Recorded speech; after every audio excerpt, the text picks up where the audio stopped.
Hey everyone, welcome in. This is going to be a Spirit Speaks video. I have a whole playlist of videos where I allowed your loved ones in spirit to come in.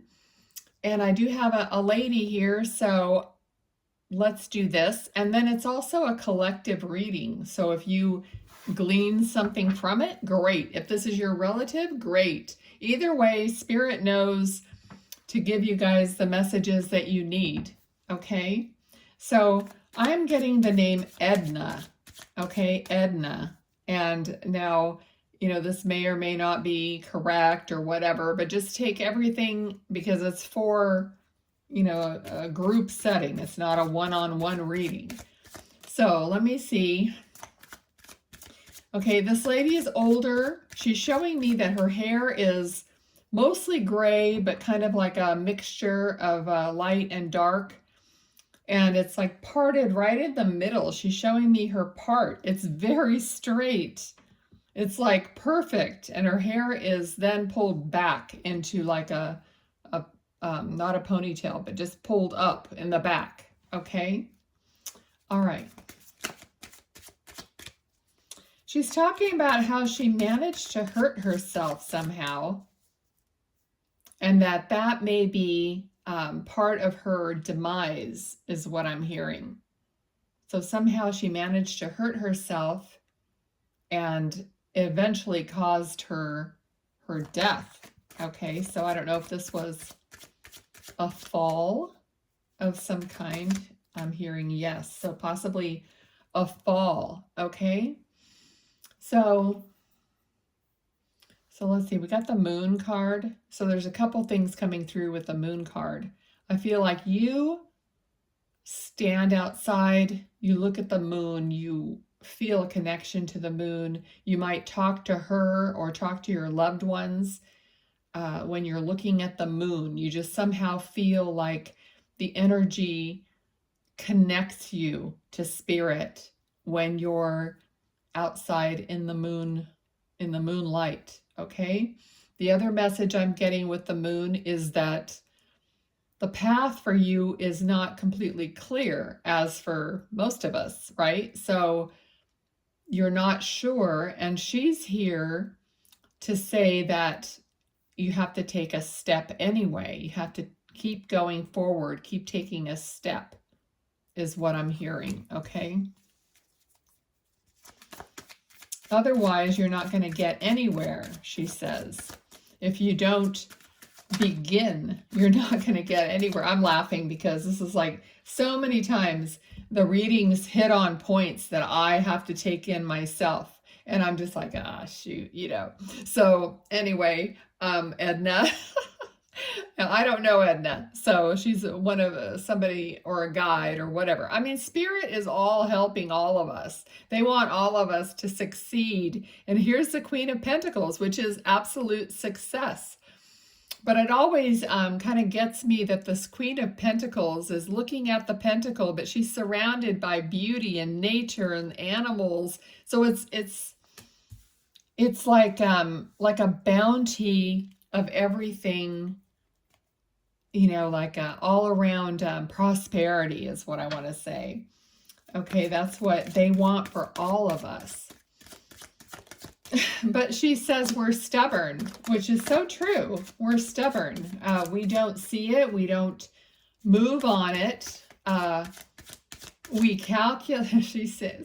So we calculate and calculate and calculate and calculate. She says we just keep on trying to figure it out, And then she's like, stop and actually do it. Okay. So it's like too much trying to figure it out, because even that is part of the delay process. Okay.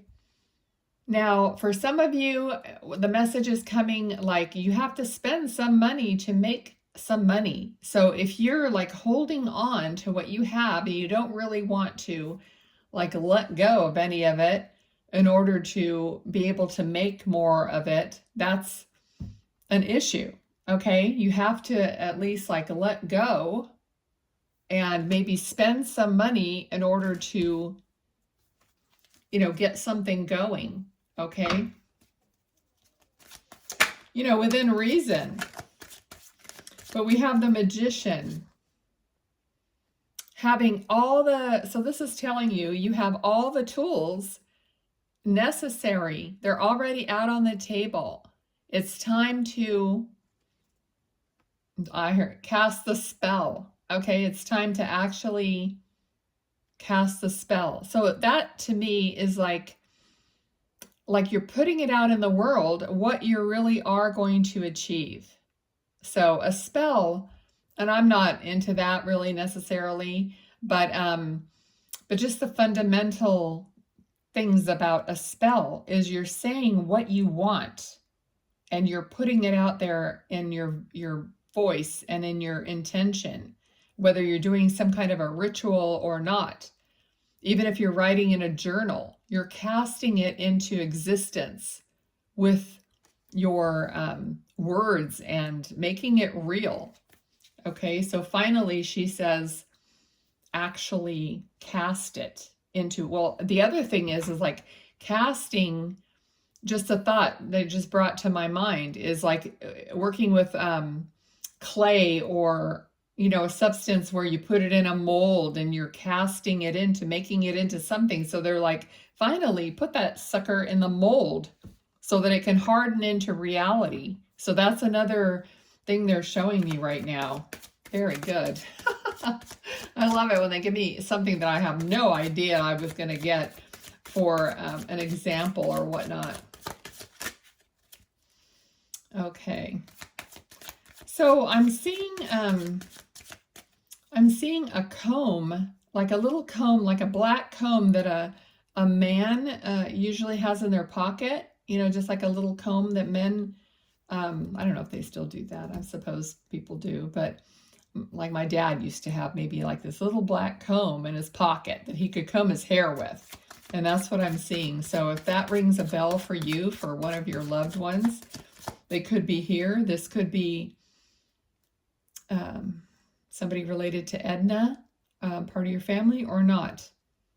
But I feel like I'm seeing the man who has like thick, kind of dark hair and this dark mustache.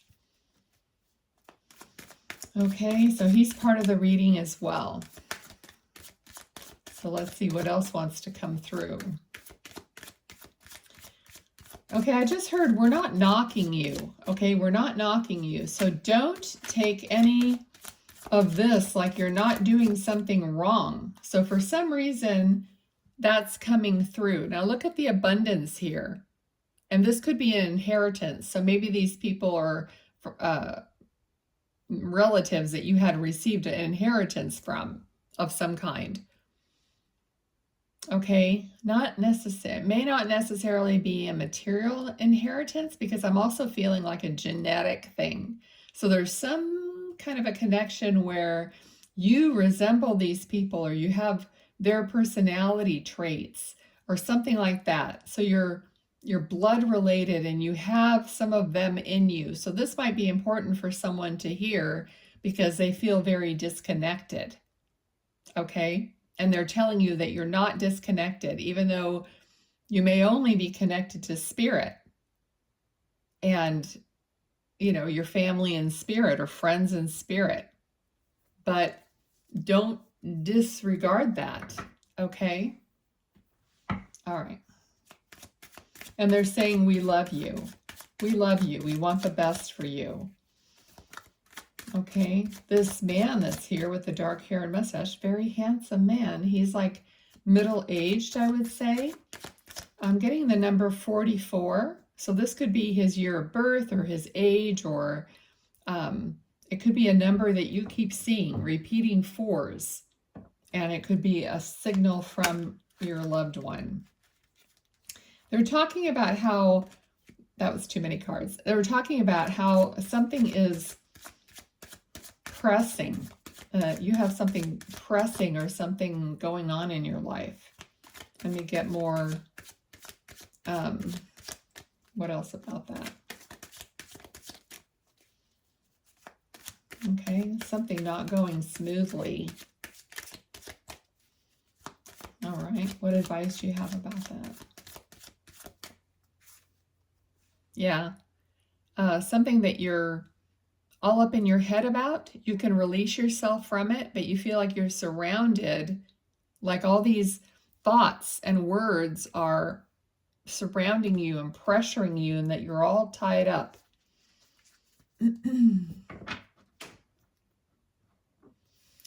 They're talking about being here to tell you that time will tell. Time will tell. Okay, so maybe there's like the truth will come out in time.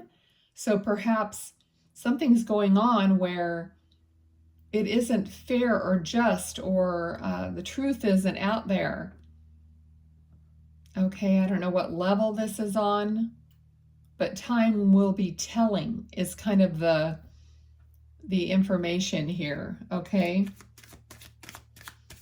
So don't stress yourself about it, because that isn't really helping, and it's just hurting you and making you, they say, apprehensive.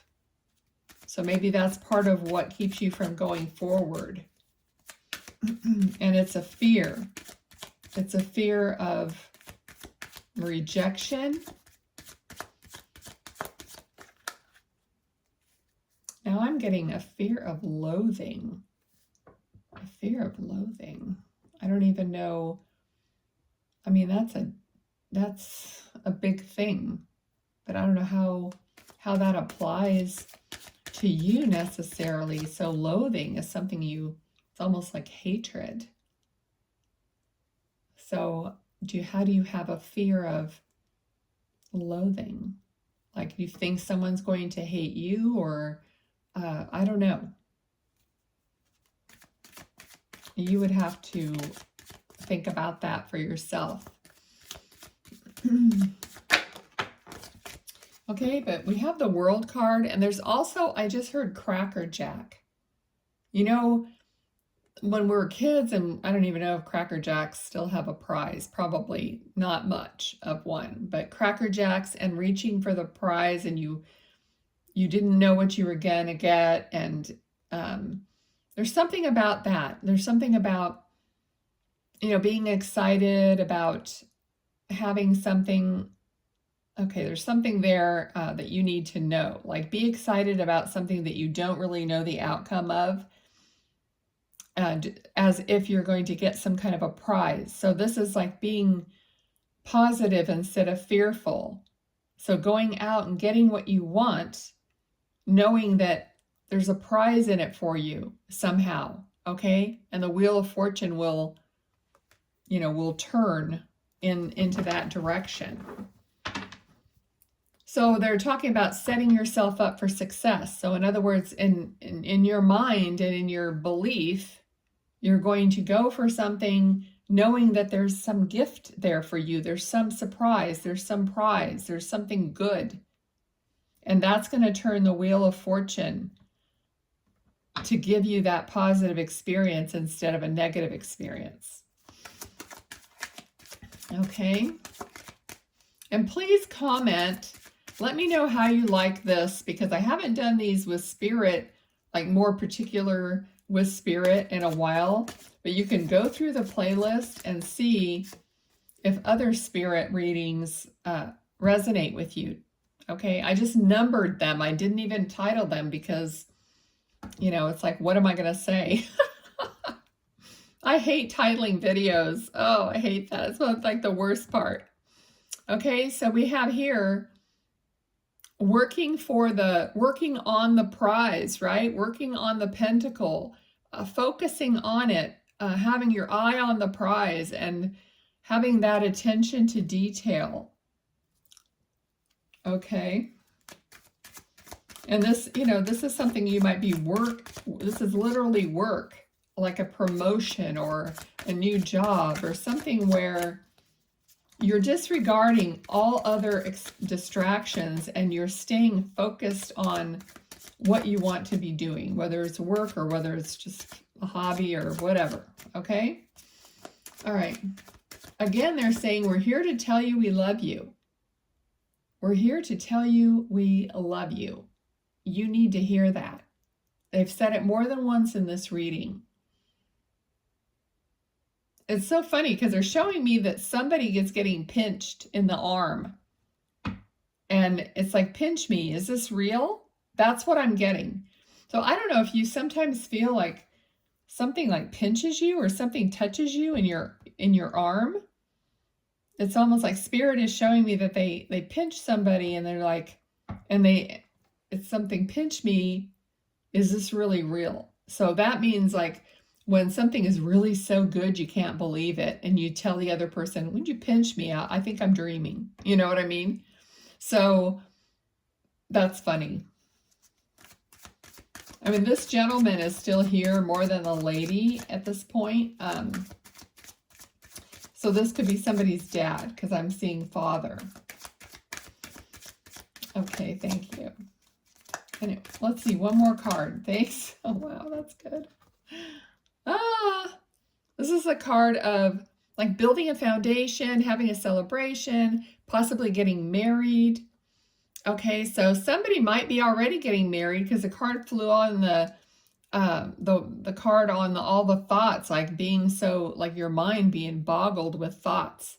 So maybe that's a message for you that everything's going to be okay. It's going to be a celebration. All right. Okay, so we're going to end it there. And let me draw. I'm really loving these other cards that I used for the zodiac last go round. And I said I would start using a different card at the end of every like cycle of zodiac readings, but I really love these cards. I love the fact that I can get a card. You can ask a question right now. I'll get a card. It has an answer and it has a bunch of other stuff. So you can screenshot it and just kind of use it for yourself and use your own intuition. Okay, they said this is the card right here. All right. Okay, so your answer is maybe, but go ahead and look at everything on there. Like I said, you might take a shot of it and save it and see how it goes. Okay, thanks for being here. Please like the video, subscribe so you know when the next time I do them because I'm not on a set schedule. Okay, take care. Bye.